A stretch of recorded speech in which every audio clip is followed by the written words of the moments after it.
तुम ब्लैकमेल कर रहे हो मुझे? तुमने मर्डर किया है माहिरा, पूनम को मार दिया है तुमने और संजीव को मरने के लिए छोड़ दिया। तो कभी भी मर सकता है। मैंने कुछ नहीं किया है। होटल शाइनिंग मून 12 बजे आ जाना। किसी को कुछ नहीं पता चलेगा कि तुमने क्या किया है।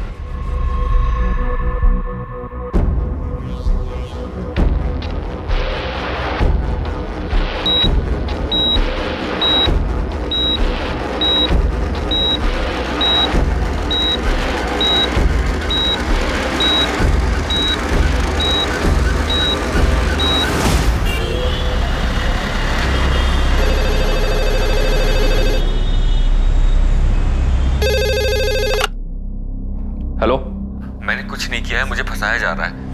कौन? मनीष कालरा? हाँ सर। अगर तूने कुछ नहीं किया है तो सामने आ।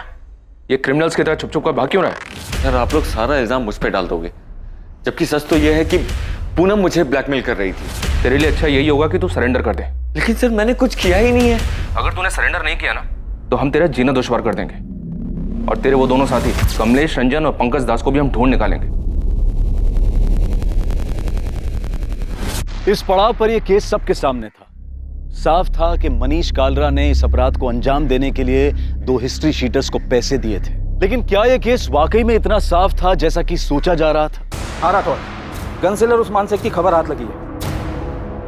मेरी टीम वहाँ पहुँच रही है, मैं भी निकल रहा हूँ। तुम्हें यहाँ से कोई मदद चाहिए? नहीं, फिलहाल तो कोई हेल्प नहीं चाहिए। हम उस्मान को तो पकड़ ही लेंगे, उसे तोड़कर बल्लू का पता तो मिल ही जाएगा। सर, संजीव के फादर धनीराम को बल्लू का जो धमकी वाला कॉल आया था, बस इतना समझ लो कि बहुत साजें खींच ली हैं संजीव ने। अब और जीना है उसको तो मुझे पैसे दे दो। ट्रेस नहीं हो पाया? सब फेक है सर। आईडी एड्रेस सब फर्जी यूज हुआ है। संजीव की कंडीशन में कोई इंप्रूवमेंट हुई? पेशेंट ट्रीटमेंट पर रिस्पॉन्ड कर रहा है। डॉक्टर, संजीव बात करने की कंडीशन में कब तक आ सकता है? ये बता पाना मुश्किल है, लेकिन इतना कंफर्म है कि पेशेंट सर्वाइव कर जाए। यमुना जी, यहाँ हॉस्पिटल में कोई माहिरा तलवार नाम की लड़की आई थी संजीव से मिलने? नहीं, पर ये माहिरा तलवार कौन है?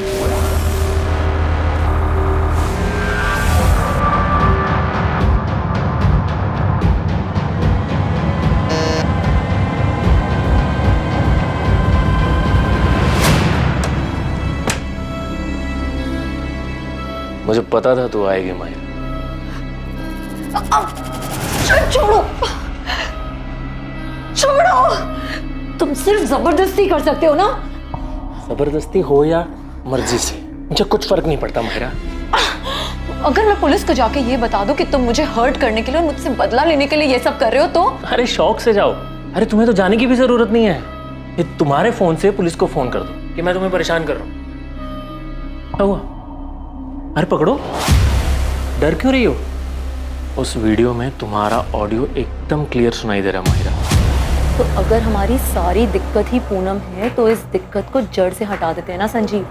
Same coffee shop, same table, तुम्हारी आवाज एकदम क्लियर सुनाई दे रही है। शहर में बहुत सारी रॉबरीज हो रही हैं, लेकिन अभी तक कोई पकड़ा नहीं गया है। तो ऐसी ही किसी एक रॉबरी में पूनम भी तो मर सकती है। मैंने उसे नहीं मारा है। तुम्हारा ये खूबसूरत चेहरा, जेल की सलाखें, कभी सोचा है तुमने जेल में पुलिस तुम्हारे साथ क्या क्या करेगी?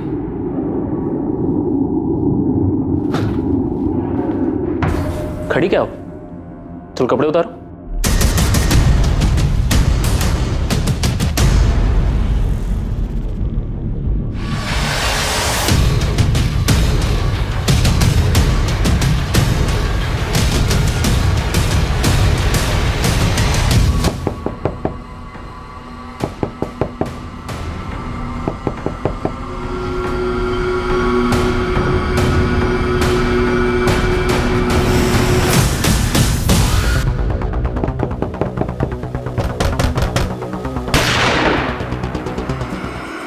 खेल खत्म उस्मान, गन नीचे रख दे।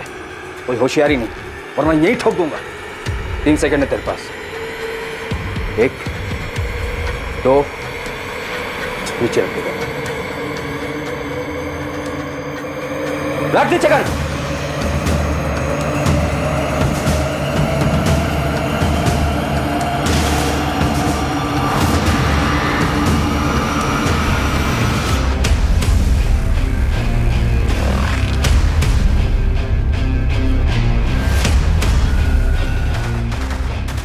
मेरे पीछे टाइम और एनर्जी दोनों वेस्ट कर रहे हैं आप लोग। उस मनोज खोसला को उठाना चाहिए था आपको। पूनम के कहने पर तुमने किसे हायर किया था? इस सवाल का जवाब ये है कि ना तो मैंने किसी को हायर किया, ना ही पूनम के वाहियात ख्याल को पूरा करने में उसकी कोई हेल्प की।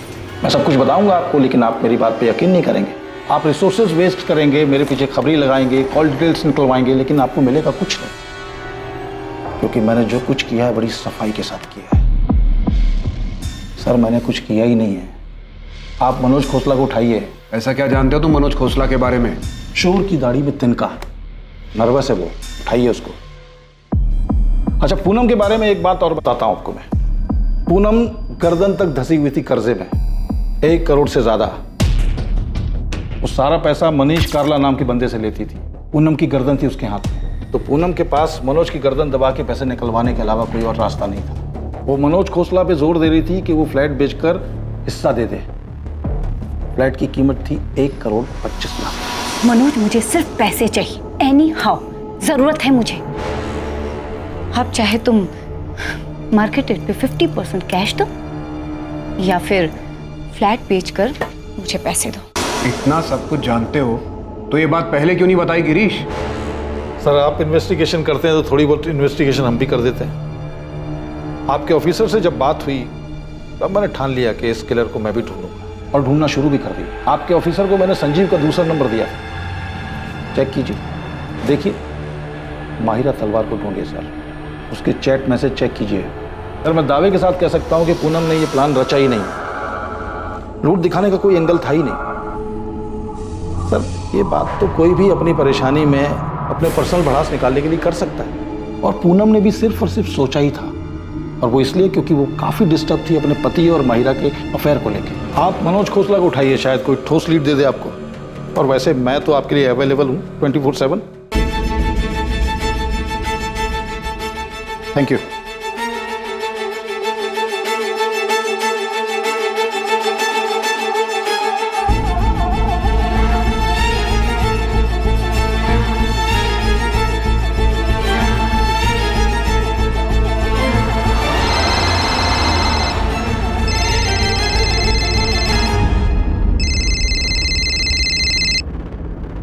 हेलो, माहिरा तलवार जी। मैं असिस्टेंट सब इंस्पेक्टर आरती त्रिवेदी बोल रही हूँ। जी बताइए। बात करनी है तुमसे। कब आ सकती हो रसिक विहार पुलिस स्टेशन? मैम कल मेरा वीकली ऑफ है तो मैं कल आ सकती हूँ। ठीक है, सुबह 10:30 बजे रसिक विहार पुलिस स्टेशन।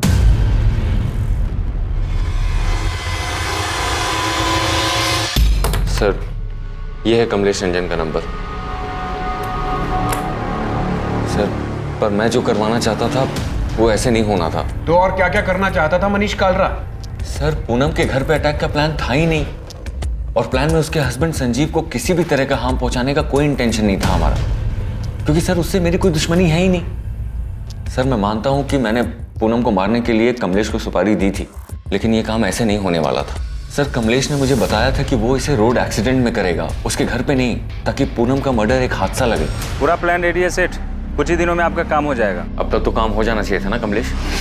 पूनम मुझे आए दिन धमकी दे रही है, मैं नहीं चाहता कि वो पुलिस के पास जाए। और एक तो तुम्हारा प्लान है कि अरे सेठ आप बेफिक्र रहिए, पूरी फील्डिंग हो चुकी है। पूनम कब पार्लर जाती है, किस रास्ते से घर जाती है, सब पता चल गया। किलिंग भी नहीं लगेगी, पूरा का पूरा एक्सीडेंट ही लगेगा। सर कमलेश ने बताया था कि वो एक काम रोड एक्सीडेंट में करेगा, पर जो हुआ वो प्लान का हिस्सा था ही नहीं। मेरा भरोसा कीजिए सर। तेरा भरोसा करे मनीष कालरा? मर्डर की सुपारी दी है तूने, और उस हिस्ट्री शीटर ने तुझे एक्सीडेंट बताया। उस हिस्ट्री शीटर की बात का भरोसा करें हम? साले कमलेश रंजन को भी लटकाऊंगा और साथ में तुझे भी।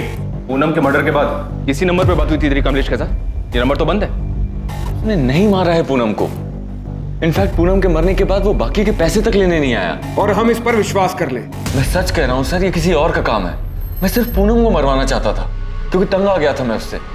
एक तो मेरे लोन के 1.5 करोड़ रुपए नहीं लौटा रही थी, और ऊपर से सर इस 2 नाव की सवारी में मेरा जीना मुश्किल हो गया था, फंस गया था सर मैं। तुमने आज तक एक भी इंस्टॉलमेंट नहीं लौटाया है।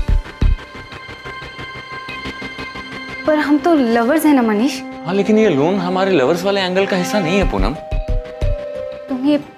तुम ये कैसी बातें कर रहे हो मनीष? पूनम मुझे मेरे पैसे वापस चाहिए। मैंने वो पैसे तुम्हें एज ए लोन दिए थे। मनीष दोनों पार्लर को मिलाकर भी कुछ खास रिटर्न नहीं आ रहा है, इसीलिए मैंने दिवाली पर हैवी डिस्काउंट ऑफर रखा है। क्या पता बिजनेस पिक कर जाए। और ये बात तुम्हें मुझसे ज्यादा अच्छे से पता है कि मार्केट स्लो डाउन है। इसलिए तो पैसे वापस मांग रहा हूँ पूनम। मैं मार्केट से अलग नहीं हूँ, मुझे भी पैसों की जरूरत है। पर अचानक ये पैसों की बात कहाँ से आ गई मनीष? क्या मैं तुम्हें वो सब कुछ नहीं दे पाई जो तुम्हें खुशी दे सके, जो तुम्हें चाहिए था? तो मुझे कोई एक तरफा नहीं मिला है पूनम, तुम्हें भी मुझसे वो सारी खुशियां मिली हैं। तुम्हें हो क्या गया है मनीष? पूनम, आज के बाद हम ऐसे नहीं मिलेंगे। आज ही आखिरी था, आज के बाद इट्स स्ट्रिक्टली बिजनेस। तुम प्लीज मेरे पैसे लौटा दो और भूल जाओ कि हमारे बीच में कुछ हुआ भी था। Avantika, am I right? उसी की वजह से तुम मेरे साथ ये कर रहे हो ना? तुम तो गए मनीष, बेस्ट लॉयर हायर करूंगी और रिद्धि मेरे साथ रहेगी और एलिमनी में इतना पैसा मांगूंगी ना कि तुम सड़क पर आ जाओगे। अवंतिका, मैं सिर्फ सो रहे थे ना उसके साथ? मैं बहक गया था अवंतिका। पूनम बस मेरी क्लाइंट है। लेकिन अब तुम उसके क्लाइंट हो, होटल में उसके साथ गुलछरे उड़ाते हो। अब ये बात मैं सबको बताऊंगी, रिद्धि को भी और कोर्ट को भी। अवंतिका, हम बस फिजिकल हुए थे। एक बार डाइवोर्स हो जाने दो, फिर मैं भी ढूंढ लूंगी किसी, सिर्फ फिजिकल होने के लिए। अवंतिका, चिल्लाओ मत, रहो उसी के पास। शादी करो या बाहर में जाओ, मैं तुम्हें रास्ते पर ला दूंगी, बर्बाद करके छोड़ूंगी। अवंतिका को अचानक सब कुछ पता चल गया, इसलिए अचानक तुम मुझे छोड़ रहे हो। अवंतिका मेरी वाइफ है, मेरी फैमिली है, और हम दोनों के बीच में जो हो रहा है वो कभी खत्म नहीं हो सकता मनीष। तुम कैसी बात कर रही हो पूनम? तुम्हारी खुद की फैमिली है, हस्बैंड है। हस्बैंड, राइट, हस्बैंड जिसका अफेयर किसी और के साथ चल रहा है। अरे तो उसमें मैं क्या करूं पूनम? देखो, तुम प्लीज मेरे लोन के पैसे मुझे लौटा दो और भूल जाओ कि हम एक दूसरे को कभी जानते भी नहीं। हम दोनों के बीच जो कुछ हुआ उसमें हम दोनों की मर्जी थी, तो जब चाहो तुम मुंह उठाकर सब कुछ खत्म नहीं कर सकते। सर, घर पे अवंतिका मुझे धमका रही थी और बाहर पूनम। सर, अवंतिका तो मेरी वाइफ है, मैं उसे नहीं छोड़ सकता था, पर पूनम ने तो सारी लिमिट्स क्रॉस कर दी थी। सर, मैं तुम्हें बर्बाद कर दूंगी मनीष, कहीं का नहीं छोड़ूंगी तुम्हें। ये सही नहीं है पूनम। तुम मेरे साथ थी क्योंकि तुम्हें भी अच्छा लग रहा था, पर अब नहीं। मुझसे भागना इतना भी आसान नहीं है मनीष। मैं तुमसे भाग नहीं रहा हूँ। मैं भागने भी नहीं दूंगी मनीष। अगर तुम्हारी वाइफ तुम्हें कोर्ट में ले जाने की धमकी दे रही है तो मैं तुम्हें पुलिस स्टेशन लेके जाऊंगी। लेकिन मैंने तुम्हारा किया क्या है पूनम? रेप किया है तुमने मेरा मनीष। नहीं, इनोसेंट मत बनो। तुमने मुझे लोन दिया, उसे वापस लेने के लिए तुम मुझे ब्लैकमेल कर रहे हो और जबरदस्ती रेप कर रहे हो। बस यही बात मैं पुलिस स्टेशन जाके बोल दूंगी। तुम ऐसा नहीं कर सकती पूनम। मैं बिल्कुल कर सकती, इनफैक्ट मैं ऐसा ही करूँ। मैं दोनों के बीच में पिसता जा रहा था सर, लेकिन अपनी फैमिली की कसम खा के कह रहा हूँ कि मैंने ये नहीं करवाया। ये डिसाइड हुआ था कि कमलेश इस हादसे को एक्सीडेंट का रूप देगा, पर यहाँ तो रॉबरी और मर्डर हुआ है सर। सर, ये किसी और का काम है। सर, अभी जो नंबर मैंने आपको दिया था सर, जब पूनम के मर्डर की खबर आई थी ना, तो मेरी इसी नंबर पर कमलेश से बात हुई थी। ये क्या कर दिया कमलेश? दिमाग खराब हो गया है। ये खबर पढ़ के मैं खुद हैरान हूँ सेठ। तुमने क्या कहा था? उसका एक्सीडेंट होगा। अरे सेठ, हमने कुछ किया ही नहीं है। झूठ मत बोलो। मैं क्यों झूठ बोलूंगा सेठ? मैंने सुपारी उठाई, काम किया होता तो आपको फोन करता, बैलेंस पेमेंट लेने आता, और हमने तो एक्सीडेंट सोचा था ना, पर किसी टेढ़ी खोपड़ी ने घर में घुस के मार दिया तुम्हें। सर, मैं कसम खा के कह रहा हूँ कि मैंने सुपारी दी थी, लेकिन प्लान एक्सीडेंट का ही था। साले, तेरे जैसे मास्टरमाइंड और कमलेश जैसे हिस्ट्री शीटर पर भरोसा करने लगे ना, तो हमें नौकरी छोड़ के घर बैठ जाना चाहिए।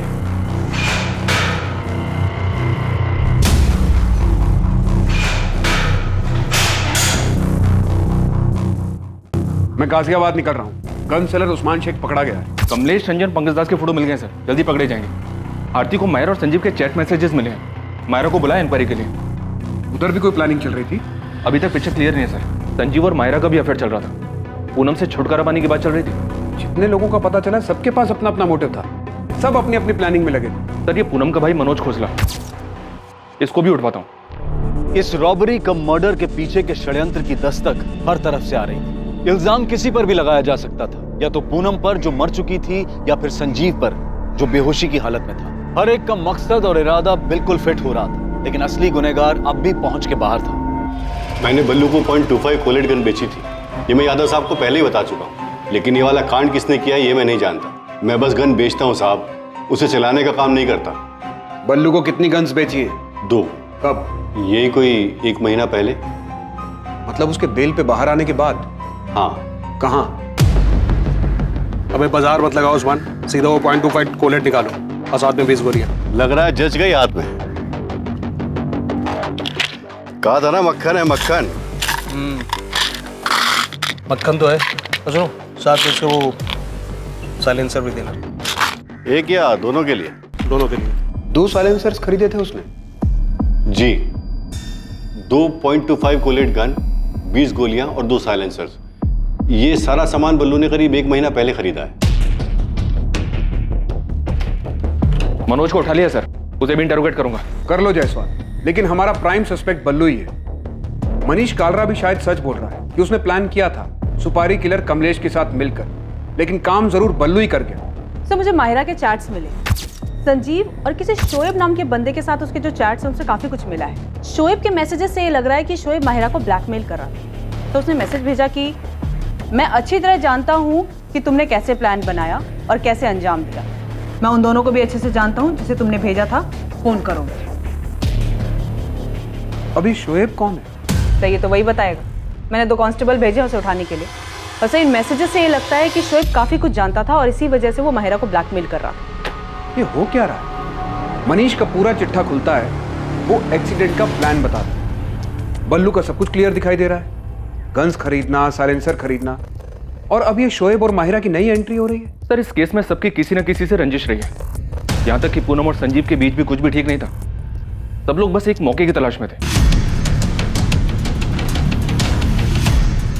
दिल्ली और उसके आसपास के इलाकों में बलराम जलोटा उर्फ बल्लू की बड़े पैमाने पर तलाश शुरू हुई। माहिरा तलवार के एंगल को भी अनदेखा नहीं किया जा सकता था। उसके चैट मैसेजेस से साफ पता चल रहा था कि वो भी पूनम से छुटकारा पाने की फिराक में थी। संजीव जो उन हमलावरों के बारे में बता सकता था, वो अब भी बेहोश था। यार संजीव को होश ही नहीं आ रहा है। परेशानी की तो बात है यार, वो ऐसे ही रहेगा क्या पूरी लाइफ? नहीं यार, ऐसे मत बोल, सब ठीक हो। यमुना, संजीव के अकाउंट में तो सिर्फ 6 लाख रुपए और वो बल्लू 15 लाख रुपए के लिए उसके पीछे पड़ा हुआ था। संजीव देता भी तो कैसे? कैसी हालत में पहुंचा दिया हमारे बेटे को। डॉक्टर भी कुछ बता ही नहीं रहे संजीव को कब होश आएगा। बोल रहे बाकी सब ठीक है। जब सब ठीक है तो वो होश में क्यों नहीं आ रहा है? संजीव चोपड़ा के माता पिता इस बात से चिंतित थे कि संजीव को कब होश आएगा और कब उसकी हालत फिर पहले जैसी सामान्य होगी। वहीं दूसरी ओर पूनम के माता पिता अब भी अपनी बेटी को खोने के गम से उभर नहीं पाए थे और ना ही उनके परिवार को यह अंदाजा था कि संजीव और पूनम के बीच वास्तव में हालात कितने बिगड़ चुके थे। हाँ, मेरे और पूनम के बीच में फ्लैट को लेकर नोकझोंक हुई थी, लेकिन इसका मतलब ये नहीं है सर कि आप उसके मर्डर को लेकर के मुझ पे शक करें। मैंने संजीव का नाम लिया, इसलिए आप मुझसे पूछताछ कर रहे हैं। तुमने संजीव पर तो आरोप लगाया, पर अपने झगड़े के बारे में कुछ नहीं बताया। अभी तुम ये बताओ, पूनम के साथ झगड़े की वजह कोई और भी थी क्या? बिजनेस में लॉसेस की वजह से पूनम को फ्लैट में हिस्सा चाहिए था। वो फ्लैट जो मेरे फादर पहले ही मेरे नाम कर चुके थे और तुम उसे कुछ देना नहीं चाहते थे, और अब तो देने की जरूरत भी नहीं पड़ेगी। वो तो रही नहीं। कैसी बात कर रहे हैं आप? मैं अपनी बहन पूनम को क्यों मारूंगा सर?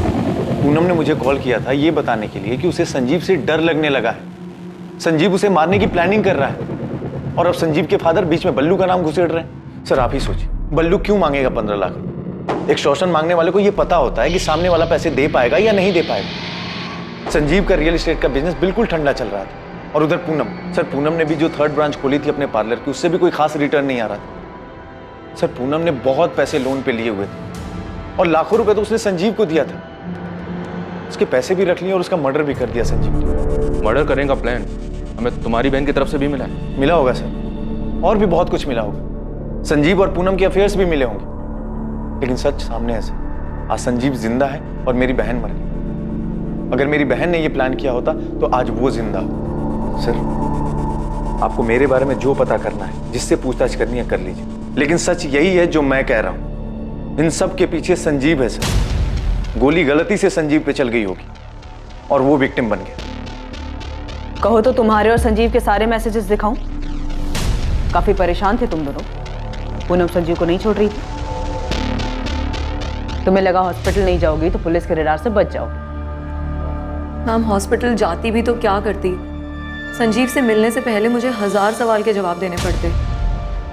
संजीव और मैंने कई बार डिस्कस किया कि हम आगे क्या करेंगे, लेकिन संजीव में कभी हिम्मत ही नहीं थी कि वो सीधा सीधा जाके पूनम से बात कर सके।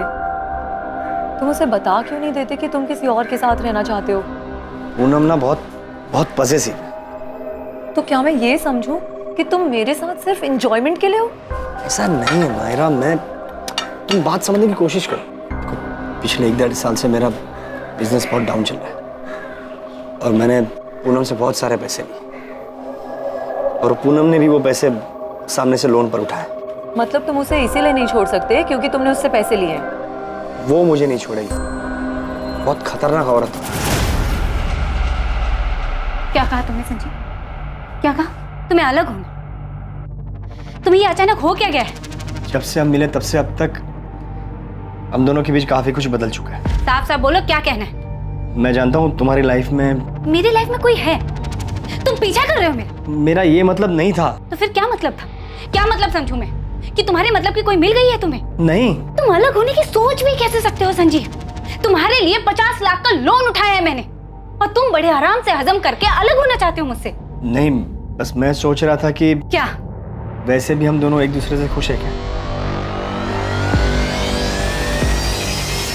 सब समझ में आ रहा है मुझे, समझ भी आ रहा है और दिख भी रहा है। तुम्हें कोई खुश करने वाली मिल गई और तुमने एक बढ़िया सी खिचड़ी बनाई या मुझे सर्व कर रही। ऐसा कुछ नहीं है। और ऐसा होना भी नहीं चाहिए संजीव। अगर ऐसा हुआ तो तुम्हारा क्या हाल होगा तुम सोच भी नहीं सकते। इनडायरेक्टली मैंने उससे डिवोर्स की बात की तो उसके अंदर का भूत बाहर आ गया। अगर पूनम ही हमारी सारी दिक्कत है तो इस दिक्कत को जड़ से खत्म कर देते हैं। देखो, शहर में बहुत सारी रॉबरीज हो रही हैं और अभी तक कोई पकड़ा नहीं गया है, तो किसी एक रॉबरी में पूनम मर भी तो सकती है। नहीं मायरा, ये सॉल्यूशन नहीं है, इससे तो सब बर्बाद हो जाएगा। तो फिर हमें आबाद करने का कोई और प्लान है क्या तुम्हारे पास? मैं अपनी बात आगे बोल भी नहीं पाई थी कि संजीव ने सुनने से भी इनकार कर दिया। पर तुमने ये सोचा कि ये रॉबरी वाला प्लान काम कर जाएगा। हाँ, और उसका नतीजा मैं आज तक भुगत रही हूँ। जिसके मैसेजेस ट्रेस करके आप मुझ तक पहुंची हैं, शोएब, उसने उस दिन मेरी सारी बातें रिकॉर्ड कर ली थी और उसके बाद उसने मुझसे ज़बरदस्ती बहुत कुछ लिया है। मेरी इज्जत। शोएब कॉलेज में मेरा बॉयफ्रेंड था लेकिन अब नहीं है और ये बात उससे बर्दाश्त ही नहीं हो रही। वो मेरा पीछा करता है, उस रिकॉर्डिंग से मुझे ब्लैकमेल करता है। मेरी कुछ लाइफ ही नहीं बची है।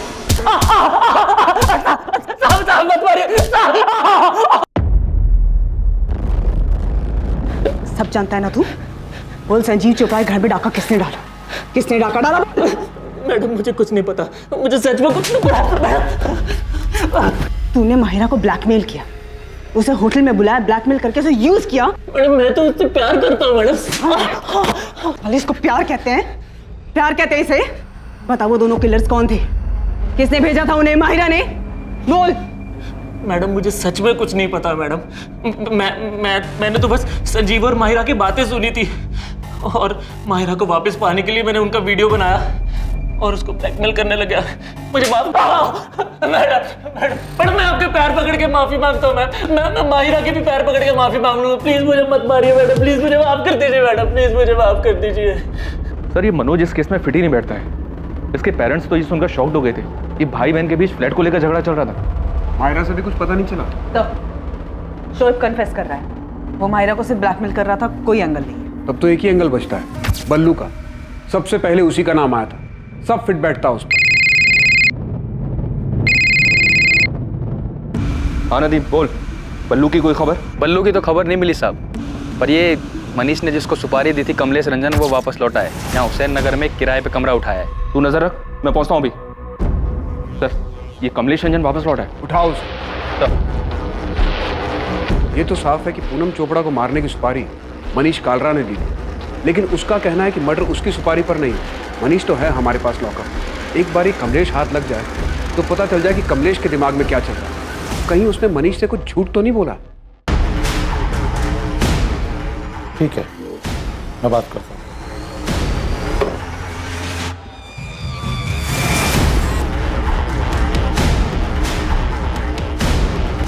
वो वाला कमरा है साहब।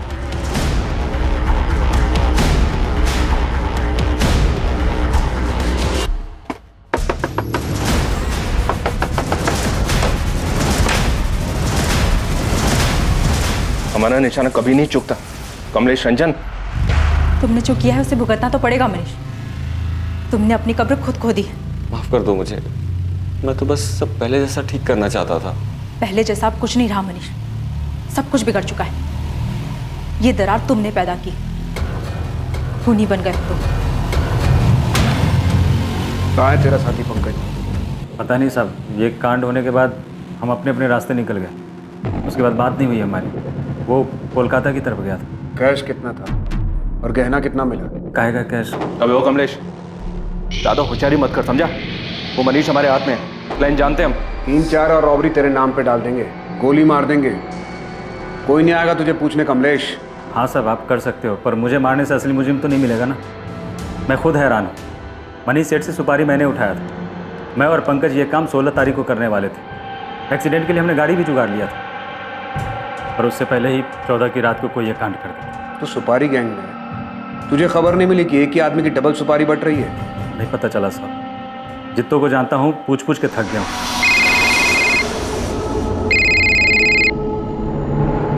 हेलो, नमस्कार, मैं गिरीश रावत, प्राइवेट डिटेक्टिव। पहचाना? हाँ पहचाना, बोलो। मैंने आपसे कहा था कि मैं 24/7 आपके लिए अवेलेबल रहूंगा। खबर क्या है तुम्हारे पास? तगड़ी खबर है। आप चंडीगढ़ फॉरेंसिक डिपार्टमेंट में बात कीजिए। उनके पास एक बॉडी है और उसकी खोपड़ी से बुलेट और उसके बगल से शेल बरामद है। आप फॉरेंसिक रिपोर्ट मंगाइए, उसे देखिए। लाश को पूरी तरह से जला दिया गया था। वहाँ के फॉरेस्ट एरिया में 1 महीने पहले चंडीगढ़ पुलिस को ये डेड बॉडी मिली।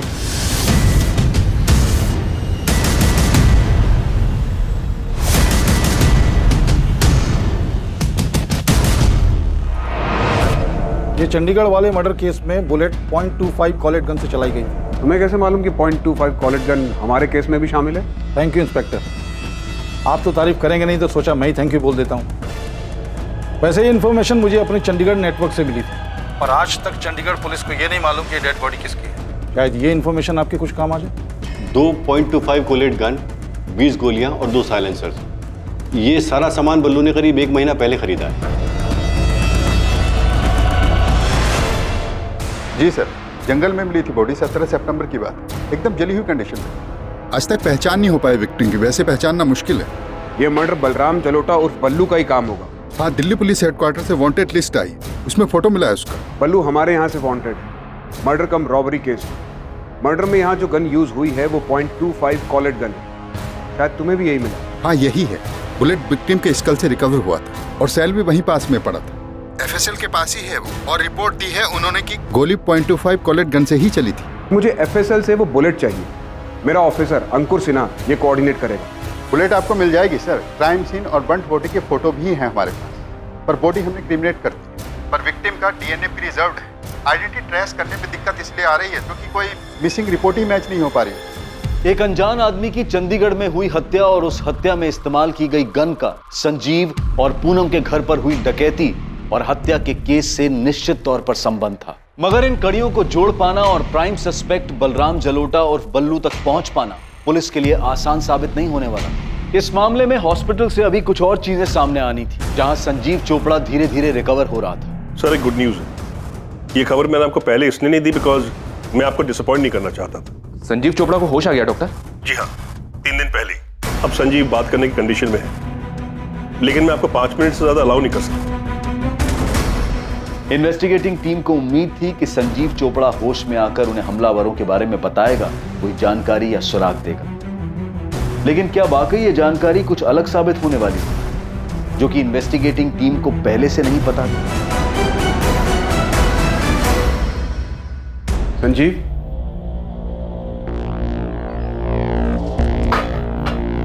कैसा लग रहा है संजीव? कुछ समझ में नहीं आ रहा सर। पता नहीं अब बड़े बड़े कितना वक्त बीत गया। पूनम के बारे में पता चला?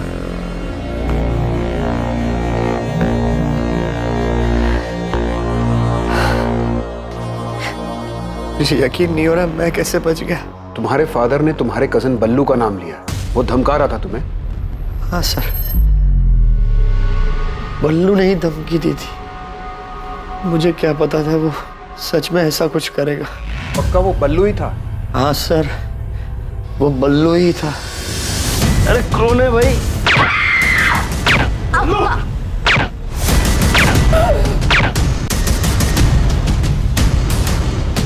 बल्लू ने मुझसे 15 लाख रुपए मांगे थे। मुझे क्या पता, नहीं दूंगा तो अटैक करेगा। आपने पकड़ा बल्लू को सर? जल्द पकड़ लेंगे, अब तुम आराम करो। बस यही कंफर्म करना था कि ये सब कुछ बल्लू ने किया है। सर, बल्लू पकड़ा गया? हर जगह पुलिस अलर्ट है उसके लिए, जल्दी पकड़ा जाएगा। आप संजीव का ख्याल रखिए।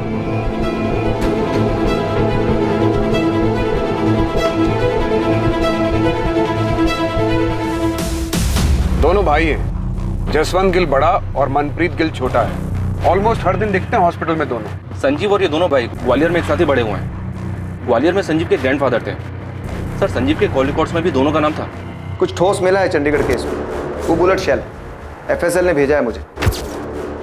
उसी गन से चली या उनमें से किसी एक गन से? ये अभी नहीं बता सकता, लेकिन जो बुलेट शेल है उसमें सीरीज नंबर है।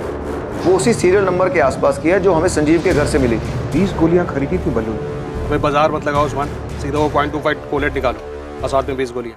थैंक्स अंकुल। शायद इस चंडीगढ़ वाली इंफॉर्मेशन से बल्लू का कुछ पता चले। सर, महीने भर से हम हर जगह हर पुलिस स्टेशन में तलाश रहे हैं, एक भी मिसिंग कंप्लेंट मैच नहीं हो रहा है। आपके बोलने के बाद हमने सबको दोबारा से सारी डिटेल भेजी। सतीश, तुम चंडीगढ़ के 16 और 17 सितंबर के सीसीटीवी फुटेजेस दे सकते हो, खासकर टोल नाका और सारे एंट्री एग्जिट पॉइंट्स के? ठीक है, 1-2 दिन दो, मुझे भिजवाता हूँ।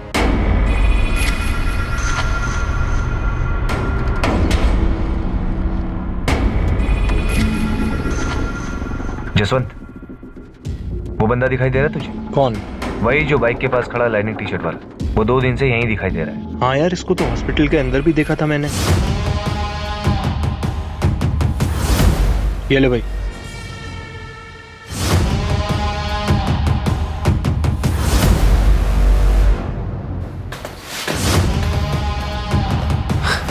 जसवंत, मुझे कुछ गड़बड़ लग रही है क्या?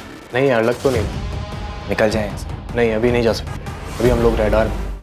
हाँ, मनप्रीत और जसवंत संजू के बचपन के दोस्त हैं। हाँ, पूछा था मैंने, बताया उन दोनों ने। और आप उनके बारे में क्यों पूछ रही हैं? ऐसे ही पूछताछ करने की तो आदत है हमारी। वैसे धनीराम जी, आप मुझे बताइए कि जसवंत और मनप्रीत को कैसे पता चला कि संजीव हॉस्पिटल में है और उसकी वाइफ पूनम की डेथ हो गई है? आपने फोन किया था? जी नहीं, उन्होंने फोन किया था। सर, चंडीगढ़ के सीसीटीवी फुटेजेस के तकरीबन 60% फुटेजेस स्कैन कर रही हैं, पर बल्लू कहीं भी नहीं दिख रहा है। डबल मर्डर केस में बल्लू पकड़ा गया, अंडर ट्रायल था। 2 महीने पहले वो बेल पर बाहर आया था। पहले महीने वो रेगुलर गाजियाबाद जेल में जाके हाजिरी देता रहा। उसके बाद वो वहां नहीं गया। 14 सितंबर लास्ट डेट थी जब वो हाजिरी देने गया था। उसके बाद से बल्लू किसी को दिखाई नहीं दी। संजीव के घर कांड होने के बाद ना हमें दिखाई दे रहा है, ना चंडीगढ़ के सीसीटीवी फुटेज में दिखाई दे रहा है। ऐसे कहां जा सकता है कि किसी को दिखाई ना दे? एक काम करो, संजीव के दोनों दोस्त जसवंत और मनप्रीत, इनको उठा लो। क्या पूछना है बाद में देखेंगे। जी सर। और बल्लू की माँ उषा, देखते ही गोली मार दीजिए बल्लू को। मेरा बेटा नहीं है वो। उनको उठाना नहीं, उनका डीएनए सैंपल चाहिए। बल्लू किसी को दिखा नहीं और शायद अब दिखेगा भी। आपको मेरा डीएनए सैंपल चाहिए? आपका भी और आपके हस्बैंड धीरज जलोटा जी का भी। क्यों? उषा जी, हमें डाउट है कि बल्लू मर चुका है। इन्वेस्टिगेटिंग टीम को अपराध का षड्यंत्र समझ आने लगा था। क्या हुआ यमुना? वो पुलिस जसवंत और मनप्रीत को लेके गई। अब पुलिस को जसवंत और मनप्रीत से क्या चाहिए?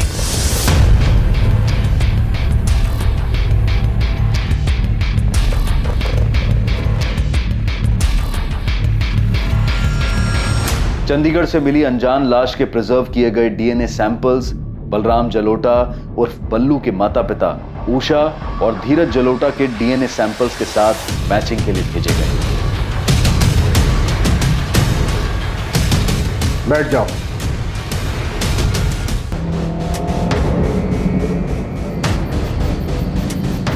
लो, बन गई बोतल।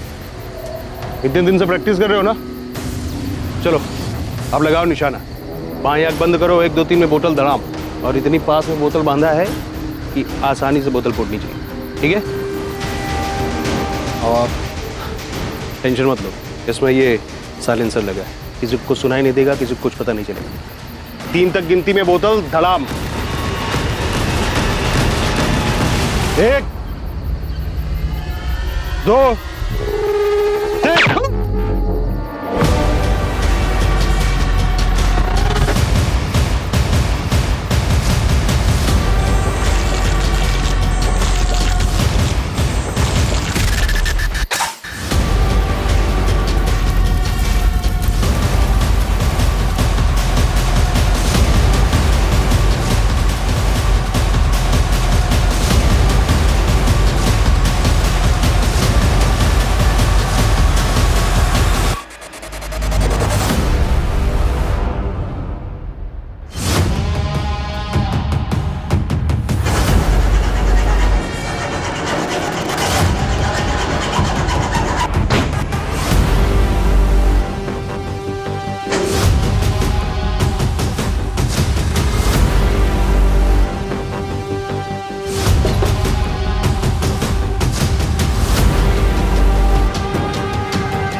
कौन है? कौन है ओए? कौन है? सर, प्लान हमारा नहीं था सर। हमें तो सिर्फ पैसे मिलने वाले थे और घर में कोई लूट भी नहीं हुई थी। सर, प्लान हमारा नहीं था सर। हमें तो सिर्फ पैसे मिलने वाले थे और घर में कोई लूट भी नहीं हुई थी। तो चेक साइन कर देना यार संजीव। संजीव लाले पड़े, कब से तेरा होश में आने का इंतजार कर रहे थे। मेरी ये हालत तेरी वजह से हुई है मनप्रीत। लेकिन काम तो हो गया ना यार, देख काम हो गया। अब पता नहीं कभी उठ भी पाऊंगा या नहीं। बोलता है काम तो हो गया। बोल संजू, क्या काम है? तेरे लिए जो भी होगा सब कर दूंगा। पूनम को मारना है। डाइवोर्स दे दे। पूनम ना मुझे डाइवोर्स देगी ना मुझे छोड़ेगी। पहले वो सारे पैसे लौटा दो जो मैंने तुम्हें लोन पर उठा कर दिए। उसके बाद इस कोठी पर मेरा नाम लिखवा दो। तो पूनम भरोसा करो मुझ पर, मैं डाइवोर्स के बाद में भी पैसे लौटा दूंगा। बेवकूफ समझाया क्या तुमने मुझे संजीव? हाँ, मनीष का लोन मेरे सर पर है तो इस बात का फायदा उठाकर तुम मुझे छोड़कर वो माहिरा के साथ चले जाओ। पर यू नो व्हाट, मैं तुम दोनों को देखकर ना तो खुश हो पाऊंगी ना डाइवोर्स दे। जिंदगी बर्बाद कर दूंगी, रगड़ दूंगी तुम्हें। और ऐसा करने से तुम्हारे कलेजे को ठंडक पहुंचेगी। चाहे कुछ भी हो, तुम्हें आराम से नहीं मिले। और रही बात डाइवोर्स की, तो सोचना भी मत। हटा देंगे तुम्हारे रास्ते से गाड़ा। हमको क्या मिलेगा? तू बता। 15 लाख दिए, लेकिन तू ये कांड नहीं करेगा। तो तुम करोगे? मेरे 2 दोस्तों को तैयार कर, गन चलाने की ट्रेनिंग दे, वो करेंगे काम। ऐसा तभी तो पुलिस को लूट और रॉबरी का केस लगेगा और मैं बोलूंगा कि तू एक्सटॉर्शन के पैसे के लिए मेरे पीछे पड़ गया था। तो पुलिस के रडार में आएगा ही नहीं और पुलिस तुझ तक पहुंच नहीं पाएगी। देखो, शहर में बहुत सारी रॉबरीज हो रही है और अभी तक कोई पकड़ा नहीं गया है। तो किसी एक रॉबरी में पूनम मर भी तो सकती है। एक तरफ पुलिस को लूट और रॉबरी का केस लगेगा और दूसरी तरफ तेरा नाम आएगा एक्सटॉर्शन। पुलिस किसी नतीजे पर पहुंच नहीं पाई और थोड़े दिनों में अपने आप ये केस बंद हो जाएगा। धन्य हो मेरे भाई। मैं सोच रहा था कि अपने खानदान में सिर्फ क्रिमिनल बुद्धि ना मेरे पास है, लेकिन तुम तो मुझसे भी आगे की सोच रहे हो। कमाल है। जसवंत और मनप्रीत को सिखा गन कैसे चलाते हैं। गन पर साइलेंसर होना चाहिए। टेंशन मत लो, हो जाएगा। कब करना है फाइनल डेट बता। तू गन का इंतजाम कर, ट्रेनिंग दे, डेट में बता दो।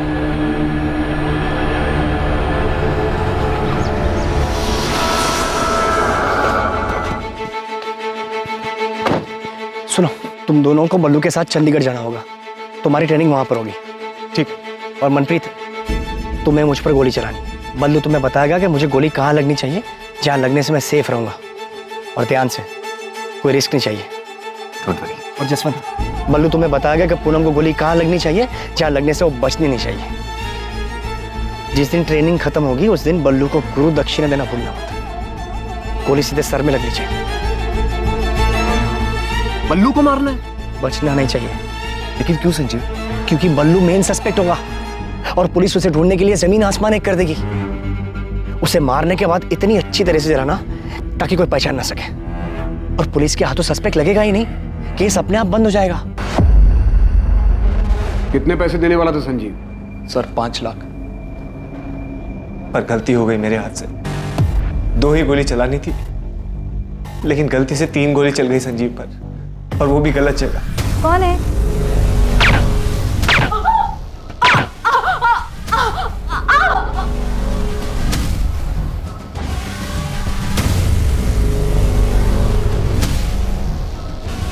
चला, अब गोली चला मुझ पर, ध्यान से।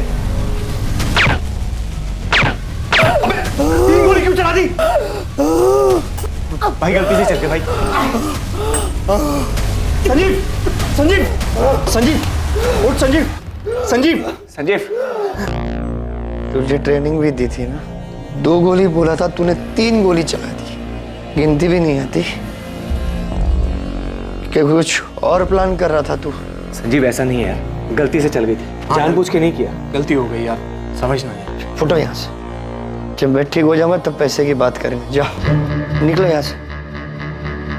सर हमसे तो दोस्ती यारी में हो गया सर, आज तक कोई पैसा नहीं मिला सर, इसीलिए इतने दिन से हॉस्पिटल के चक्कर काट रहे हैं। पैसा नहीं, किलो के हिसाब से चार्जेस लगेंगे दोनों पर। ये तो नहीं पता तू कब फिर से ठीक होगा संजीव चोपड़ा, पर जब भी चलने फिरने लायक होगा तब हम लेंगे तेरी कस्टडी। डिवोर्स के लिए कोर्ट जाता, उसमें कम दिमाग खर्च होता तेरा। इतना दिमाग बेवकूफी वाले काम में लगा दिया और क्रिमिनल बन गया तू।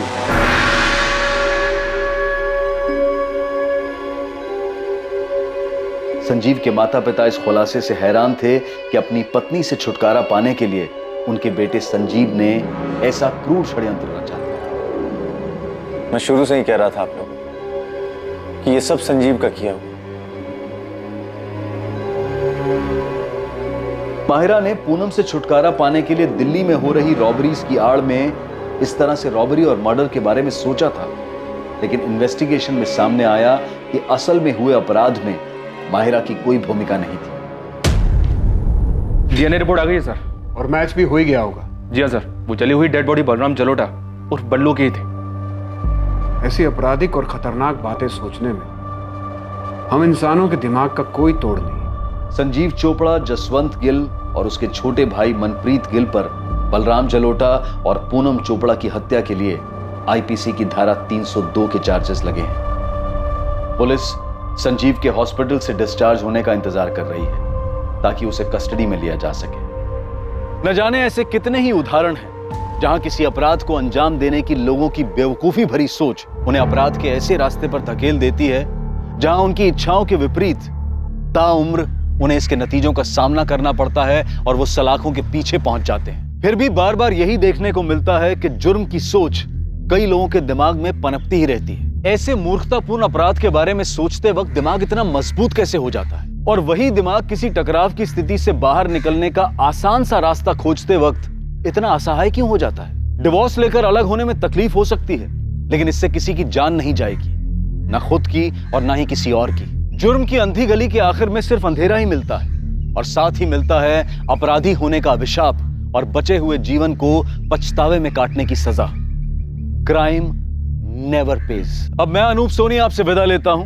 कल रात कौन बनेगा करोड़पति के करमवीर एपिसोड के बाद आपसे फिर मुलाकात होगी एक नए केस के साथ। और याद रखें, क्राइम और आपके बीच में सिर्फ इतना फर्क है कि आप कितने सतर्क हैं। सतर्क रहें, सुरक्षित रहें। जय हिंद।